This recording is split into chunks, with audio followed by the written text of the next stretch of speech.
Hey guys, welcome back to my YouTube channel. ഞാൻ ഇന്നിവിടെ ജൂലിയുടെ പയോമെട്രിയുടെ ഒരു സ്റ്റോറി അല്ലെങ്കിൽ ആ ഒരു ജേർണീനെ കുറിച്ച് പറയാനാണ് വന്നിട്ടുള്ളത്. ഇപ്പോൾ ഏതെങ്കിലും പെറ്റ് പാരൻസ് ആ ഒരു സ്റ്റേജിലൂടെ കടന്നു പോവുകയാണെങ്കിൽ അവർ കുറച്ചുകൂടെ ഹെൽപ്ഫുൾ ആയിരിക്കും. ഇവിടെ ജൂലിക്ക് പയോമെട്രി വന്നിട്ട് ഏകദേശം ഒരു 2 years ആയി കാണും. ഡോഗ്സിന് എന്ത് ഒരു അസുഖം വരികയാണെങ്കിലും അവർ കാണിക്കുന്ന ഒരു സിംറ്റംസ് എന്ന് പറയുന്നത് ഒന്നുകിൽ ഫുഡ് കഴിക്കാതിരിക്കുക, അല്ലെങ്കിൽ ടയേർഡായ ഒരു സ്ഥലത്ത് ഒരു മൂലയ്ക്ക് ഇങ്ങനെ ഇരിക്കുക എന്നുള്ളതാണ്. അപ്പോൾ ഇവിടെ ജൂലീനെ കൊണ്ടുവന്ന അന്ന് മുതൽ ആൾ ഫുഡ് കഴിക്കാൻ ഭയങ്കര മടിയുള്ള ആളാണ്. അപ്പോൾ നമ്മൾ കൈനെ കൊണ്ട് വായിൽ വെച്ചിട്ടാണ് ആൾക്ക് കൊടുക്കാറുള്ളത്. അതുകൊണ്ട് തന്നെ നമുക്കിത് മനസ്സിലായിട്ടുണ്ടായിരുന്നില്ല ആൾക്ക് എന്തെങ്കിലും അസുഖമുണ്ട് എന്നുള്ളത്. പെട്ടെന്നൊരു ദിവസം ഇങ്ങനെ ഒരു ബ്രൗണിഷ് ഡിസ്ചാർജ് വന്നു. അപ്പോഴും നമ്മൾ വിചാരിക്കുന്നത് മോഷൻ പോകുന്നതാണെന്നാണ്, ലൂസ് മോഷൻ ആണെന്നാണ്. അങ്ങനെ നമ്മൾ അടുത്തുള്ള ഹോസ്പിറ്റലിൽ പോയി അവർക്കും മനസ്സിലായിട്ടുണ്ടായിരുന്നില്ല. അവരതിനുള്ള മരുന്നാണ് നമുക്ക് എഴുതി തന്നിട്ടുണ്ടായിരുന്നത്. പിന്നെ നമ്മൾ വീട്ടിൽ വന്ന് നോക്കുമ്പം അഞ്ചു പറഞ്ഞ് എനിക്ക് തോന്നുന്നു ഇത് മോശം പോകുന്നതല്ല, കാരണം ഇത് വെജേനയെന്നാണ് പോകുന്നത് ആൾ മനസ്സിലാക്കി. പിന്നെ നമുക്ക് അന്നാണെങ്കിൽ പോകാനും പറ്റിയില്ല, കാരണം സൺഡേ ആണ്. അവിടെ ഹോസ്പിറ്റലിൽ വിളിച്ചു ചോദിച്ചപ്പോൾ അത് തുറന്നിട്ടുണ്ടായിരുന്നില്ല. അങ്ങനെ നമ്മൾ പിറ്റേന്ന് രാവിലെ പോയി. അപ്പോൾ അവിടുന്ന് ഡോക്ടർ സിംറ്റംസ് ഒക്കെ കണ്ടിട്ട് ആൾ പറഞ്ഞിട്ടുണ്ടായിരുന്നേ സ്കാൻ ചെയ്യണം.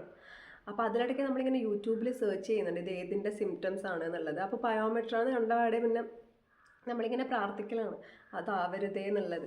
പക്ഷേ ഡോക്ടർ സ്കാൻ ചെയ്യാൻ പറഞ്ഞപ്പോൾ നമുക്ക് മനസ്സിലായി ഏകദേശം അത് തന്നെയാണ് എന്നുള്ളത്. പക്ഷെ നേഴ്സ് ആണെങ്കിൽ പറഞ്ഞു ഇവൻ മാസ്ക് ഇടാൻ നമ്മളെ ആണെങ്കിലും അവരെ ആണെങ്കിലും വിടുന്നുണ്ടായിരുന്നില്ല. ഇവൻ ആ സമയം ഭയങ്കര അഗ്രസീവാണ്. അതുകൊണ്ട് നമ്മളിങ്ങനെ അവിടുന്ന് നേഴ്സാണെങ്കിൽ പറഞ്ഞു നമുക്ക് മാസ്ക് ഇടാതെ നമുക്ക് ട്രീറ്റ് ചെയ്യാനും പറ്റില്ല, ഇപ്പം ആളെ കാണുമ്പം ഹെൽത്തി ആണെന്ന് തോന്നുന്നു, നിങ്ങൾ പോയിക്കോളൂ എന്ന് പറഞ്ഞു ഒരു ഇഞ്ചക്ഷൻ വെച്ചിട്ട്. അപ്പോൾ മനസ്സിൽ ഇതുള്ളത് കൊണ്ട് തന്നെ അവിടെ നിന്ന് ഇങ്ങനെ കൃഷ്ണനോട് ഇങ്ങനെ പ്രാർത്ഥിച്ചു എന്തെങ്കിലും ഒരു സൊല്യൂഷൻ കണ്ടെത്തി തരണേ എന്നുള്ളത്. അപ്പോൾ ബാക്കിൽ നിന്ന് എന്നോട് ഇങ്ങനെ ഒരാൾ വന്നിട്ട് ചോദിച്ചു എന്താ പ്രശ്നമെന്ന്. അപ്പോൾ നമ്മളിങ്ങനെ കാര്യങ്ങളൊക്കെ പറഞ്ഞു റെസ്ക്യൂ ചെയ്യുന്ന ഒരാളുടെ എൻ്റെ ഒരു പരിചയത്തിൽ ഞാൻ ആളുടെ കോൺടാക്ട് നമ്പർ തരാമെന്ന് പറഞ്ഞു. അങ്ങനെ നമ്മൾ ആളെ വിളിച്ചു. ആൾ വന്ന് ഡോക്ടറും കൂടിയിട്ട് മാസ്ക് ഇട്ട് സ്കാനൊക്കെ ചെയ്തു. അപ്പോൾ ഡോക്ടർ പറഞ്ഞു ഇങ്ങനെ പയോമെട്രി ആണ് എന്നുള്ളത്. അപ്പോൾ നമ്മൾ അന്ന് ജൂലിനെ അവിടെ കൊണ്ടുപോയില്ലെങ്കിൽ നമുക്കിന്ന് ജൂലിനെ കിട്ടില്ലായിരുന്നു, കാരണം ആൾക്ക് ഭയങ്കര ക്രിറ്റിക്കലായിരുന്നു. പക്ഷെ നമ്മളോട് ഡോക്ടർ പറഞ്ഞിട്ടുണ്ടായിരുന്നില്ല. കാരണം എന്താ വെച്ചാൽ നമ്മളെ കരച്ചിലും അതൊക്കെ കണ്ടപ്പോൾ ഡോക്ടർക്ക് മനസ്സിലായി ഇവരോട് ഇപ്പോൾ ഇത് പറഞ്ഞിട്ട് കാര്യമില്ല എന്നുള്ള അവർ ഭയങ്കര ഇമോഷണലായി പോകും എന്നുള്ളത് കൊണ്ട് തന്നെ ഡോക്ടർ അത് പറഞ്ഞിട്ടുണ്ടായിരുന്നില്ല. സത്യം പറഞ്ഞാൽ ഇപ്പോഴാണെങ്കിലും എനിക്കത് ചിന്തിക്കുമ്പം അത് ശരിക്കും പറയാൻ പറ്റില്ല, കാരണം പെട്ടെന്ന് എനിക്ക് കരച്ചിൽ വരും. ഞങ്ങൾക്ക് ആ അറിഞ്ഞ ദിവസം എന്ന് പറയുന്നത് ഒരു മരവിപ്പ് പോലെയായിരുന്നു. വന്നിട്ടാണെങ്കിൽ എനിക്ക് ജപിക്കാനൊന്നും പറ്റുന്നുണ്ടായിരുന്നില്ല. ഞാനിങ്ങനെ കരഞ്ഞുകൊണ്ടാണ് ജപിക്കുന്നത്, സഹസ്രനാമമൊക്കെ ഇങ്ങനെ ജപിക്കുമ്പം. അപ്പോഴും ഞാൻ കൃഷ്ണനോട് പൊതുവേ അങ്ങനെ ഒന്നിനും ആവശ്യപ്പെടാറില്ല, ലൈഫ് അങ്ങനെ പോകും എന്നുള്ള രീതിയിൽ. പക്ഷേ ഇത് ഞാനൊരു തരം വാശിയാണ് പിടിച്ചിട്ടുണ്ടായിരുന്നത്, എനിക്ക് കിട്ടണം എന്നുള്ളത്. അച്ഛനെ ആണെങ്കിലും ഞാനിങ്ങനെ കരഞ്ഞിട്ടൊന്നും കണ്ടിട്ടുണ്ടായിരുന്നില്ല ലൈഫിൽ. പക്ഷെ ഇവനായപ്പോൾ അച്ഛനിങ്ങനെ ഭയങ്കരമായിട്ട് കരഞ്ഞ് എപ്പോഴും, പിന്നെ ഒരു 1.5 മാസം നമ്മൾ ഇതിൻ്റെ ഒരു പിറകെ തന്നെയായിരുന്നു. അപ്പോൾ എപ്പോഴും ഈ വീട്ടിൽ എല്ലാവരും ആ ഒരു സമയം എപ്പോഴും ചിരിച്ച് ഞാൻ കണ്ടിട്ടേ ഉണ്ടായിരുന്നില്ല. അങ്ങനെ സർജറി ഒക്കെ ഭംഗിയായിട്ട് കഴിഞ്ഞു. സർജറി ചെയ്യുമ്പോഴാണെങ്കിലും ഡോക്ടേഴ്സ് ആണെങ്കിലും അവിടെ നിന്ന് നമ്മളോട് പറയുന്നുണ്ട് പോയി ഫുഡ് കഴിച്ചോളൂ, അത് അതിൻ്റെ വഴിക്ക് നടന്നോളും. പക്ഷേ ഞാനൊക്കെ ഇങ്ങനെ പുറത്തുനിന്ന് ഇങ്ങനെ ജപിക്കുക ചെയ്തിട്ടുണ്ടായിരുന്നത്. നമുക്ക് മറ്റൊരാൾക്ക് പുറമേ നിന്ന് കാണുന്ന ഒരാൾക്ക് തോന്നും ചിലപ്പോൾ എന്തിനാണ് ഒരു ഡോഗിന് വേണ്ടിയിട്ട് ഇത്രയും നമ്മളൊരു മനുഷ്യന് ചെയ്യുന്ന പോലെ. പക്ഷെ നമുക്കങ്ങനെ ആയിരുന്നില്ല. അത് പെറ്റ് പാരൻസിന് മാത്രമേ ശരിക്കും ആ ഒരു ഫീല് മനസ്സിലാവുള്ളൂ. കാരണം അത് നമുക്ക് വന്നാൽ നമ്മളെ വീട്ടിലൊരാൾക്ക് വന്നാൽ അതേ ഫീൽ തന്നെയായിരിക്കും നമുക്ക് അവർക്ക് വന്നാലും ഉണ്ടാവുക. ശരിക്കും പറഞ്ഞാൽ നമ്മൾ ആ സമയം എന്താ പറയുക, അമ്മയാണെങ്കിൽ പറശ്ശിനിയിൽ മുത്തപ്പൻ്റെ അടുത്ത് കൂട്ടി വന്ന് എന്തോ കഴിപ്പിക്കുക എന്നുള്ള വഴിപാട്. അഞ്ചു ആണെങ്കിലും നമ്മൾ ഏകാദശി എപ്പോഴും ഒന്നുകിൽ വെള്ളം മാത്രം കുടിച്ചുകൊണ്ട് അല്ലെങ്കിൽ ഫ്രൂട്ട്സ് കഴിച്ചുകൊണ്ട് അങ്ങനെയുള്ള ഏകാദശി എടുത്തിട്ടുണ്ടായിരുന്നില്ല. അപ്പോൾ അഞ്ചോറിന് ഞാൻ നിർജ്ജലായിട്ട് ഏകാദശി എടുത്തോളാം കൃഷ്ണ, ഇവനെ ഒരു പ്രശ്നം കൂടെ തന്നാൽ മതി. ഞാനാണെങ്കിലും ഗുരുവായൂർ കുറേ വഴിപാട്, അങ്ങനെ എല്ലാ സ്ഥലത്തും വഴിപാടോട്. ഇതിലൊക്കെ വലിയ കാര്യമുണ്ടോ എന്ന് വെച്ചാൽ അറിയില്ല. എല്ലാ ആൾക്കാരെങ്കിലും ഇപ്പം വിചാരിക്കുന്നുണ്ടാവും ഇതിലൊക്കെ എന്ത് കാര്യമാണ്, അതൊക്കെ ഡോക്ടർ ചെയ്യേണ്ട കാര്യമല്ലേ എന്ന് വിചാരിക്കുന്നുണ്ടാവും. അതേപോലെ തന്നെ ഡോക്ടർ ചെയ്യുന്നതോടൊപ്പം ഭഗവാന്റെ ഒരു അനുഗ്രഹം ഉണ്ടെങ്കിൽ അത് കുറച്ചും കൂടി ഈസി ആയിരിക്കുമെന്ന് വിചാരിക്കുന്ന വേറൊരു വിഭാഗം ഉണ്ടാവും. സത്യം പറഞ്ഞാൽ എനിക്ക് പിറ്റേ ദിവസം നമ്മൾ ജൂലിയുടെ സർജറി ഒക്കെ കഴിഞ്ഞു. ജൂലി സർജറി കഴിഞ്ഞിട്ടാണെങ്കിൽ നമ്മൾ 1.5 മാസം അവിടെ ഹോസ്പിറ്റലിൽ തന്നെയായിരുന്നു. കാരണം എന്താ വെച്ചാൽ ഇവൻ മരുന്ന് കഴിക്കാത്തതുകൊണ്ട് തന്നെ ദിവസവും മരുന്നിന് പകരം ഇഞ്ചക്ഷൻ എടുക്കാൻ പോകണമായിരുന്നു. അപ്പം നമ്മൾ പിറ്റേ ദിവസം പോകുമ്പം ഞാൻ എന്താ അവിടെ കണ്ടു വെച്ചാൽ അവിടെ ഒരു ഡോഗിനെ ഒരു അസുഖമായിട്ട് കൊണ്ടുവന്നിട്ടുണ്ടായിരുന്നു. അപ്പം അന്ന് അവിടെ ഡോക്ടർ ഉണ്ടായിരുന്നില്ല, ഈ റെസ്ക്യൂ ചെയ്യുന്ന ആളുണ്ടായിരുന്നില്ല. അപ്പോൾ ഇവർക്ക് മാസ്ക് ഇടണം. അങ്ങനെ അവിടെ വന്ന ഈ ഡോഗിൻ്റെ കൂടെ വന്ന കുറേ ആൾക്കാരും അവരും ഒക്കെ ചേർന്നിട്ട് ഈ ഡോഗിനിങ്ങനെ മാസ്കിന് പകരം ഒരു തുണിയായിരുന്നു കെട്ടിയിട്ടുണ്ടായിരുന്നത്, കെട്ടുവാണ് ചെയ്തിട്ടുണ്ടായിരുന്നത്. അപ്പോൾ ആ തുണി മുറുകിയിട്ട് ആ ഡോഗ് അവിടെ മരിച്ചിട്ടുണ്ടായിരുന്നു. അപ്പോൾ ഞാൻ പോയി നോക്കുമ്പോൾ അതിനിങ്ങനെ ജീവനുമില്ല, അതിങ്ങനെ കിടക്കാണ്. പിന്നെ അപ്പോൾ അതിൻ്റെ കൂടെ വന്ന കുട്ടി ഇങ്ങനെ കരയുന്നുണ്ട്. അപ്പോഴാണ് ഞാൻ മനസ്സിലാക്കിയത് ശരിക്കും ഭഗവാനുണ്ട് എന്നുള്ള കാര്യം. കാരണം എന്താ വെച്ചാൽ എനിക്ക് ആ സമയം ഞാൻ കൃഷ്ണനെ ഒന്ന് വിളിക്കുമ്പം തന്നെ എനിക്ക് അവിടെ ആ റെസ്ക്യൂ ചെയ്യുന്നവരുടെ കോണ്ടാക്ട് നമ്പർ തരാൻ ഒരാളുണ്ടായിരുന്നു. അവരെ കൃത്യസമയം കിട്ടിയായിരുന്നു. അതുപോലെ തന്നെ ഡോക്ടർ ഹെൽപ്പ് ചെയ്തായിരുന്നു. ഇതൊന്നും ആ ഡോഗിന് കിട്ടിയിട്ടുണ്ടായിരുന്നില്ല.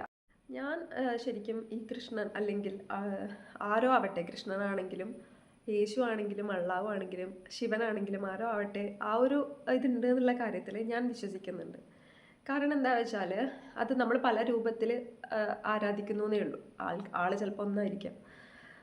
അപ്പം ഞാൻ എന്താ വെച്ചാൽ ആ നേഴ്സ് അന്ന് എന്നോട് തിരിച്ചു പോയിക്കോളൂ, ആൾക്ക് കുഴപ്പമൊന്നുമില്ല, ആൾ ഹെൽത്തി ആണെന്ന് പറയുമ്പോഴാണെങ്കിലും ഹെൽപ്ലെസ് ആയിട്ട് അവിടെ നിൽക്കുമ്പം എൻ്റെ മുന്നിൽ ആ ഹോസ്പിറ്റലിൽ ഒരു തുളസിച്ചെടി ഉണ്ടായിരുന്നു.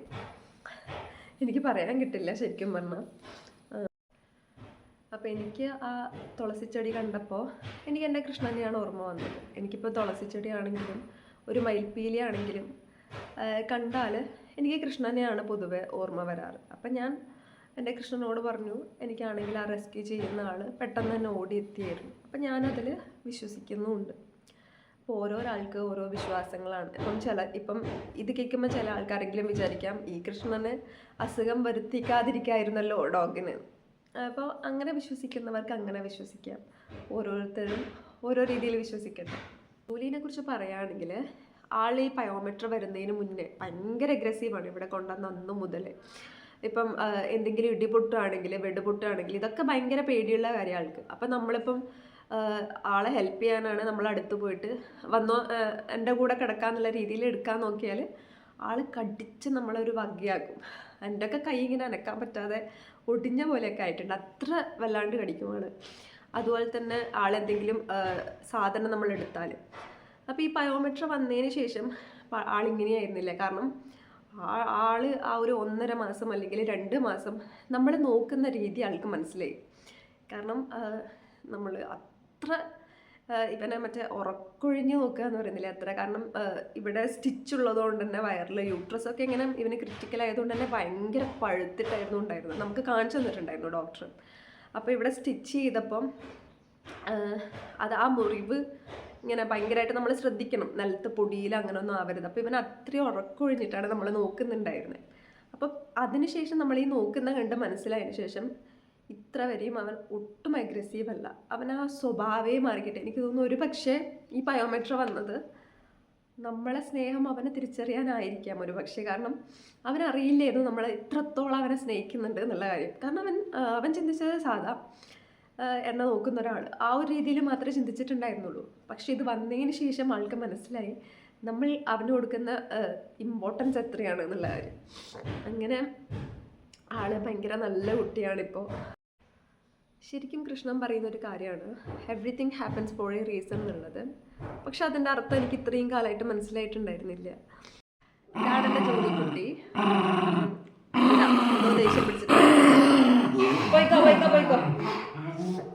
അപ്പോൾ ആളുടെ ഓരോ ബർത്ത്ഡേ കഴിയുമ്പോഴാണെങ്കിലും എനിക്ക് പേടിയാണ്. കാരണം എന്താ വെച്ചാൽ ഓരോ ബർത്ത്ഡേ കഴിയുമ്പോഴും ഇവർക്ക് ലൈഫ് സ്പാൻ എന്ന് പറയുന്നത് ഭയങ്കര കുറവാണ്, നമ്മളെ പോലെയല്ല. അപ്പോൾ ഓരോ വർഷം കഴിയുമ്പോഴും ഞാൻ ഇപ്പോഴും കുറച്ചിട്ടാണ് ബർത്ത്ഡേ പറയുക. കാരണം മനസ്സിൽ പോലും ഞാൻ ഇങ്ങനെ ആയിരിക്കും, ഇല്ല 5 വയസ്സേ ആയുള്ളൂ അങ്ങനെ വിചാരിക്കുകയാണ് ചെയ്യുക. ഇപ്പം ആള് ഓക്കെയാണ്, ഒരു പ്രശ്നവും ഇല്ല. അപ്പോൾ ഇന്ന് അത്രയൊക്കെ ഉള്ളൂ. ബൈ.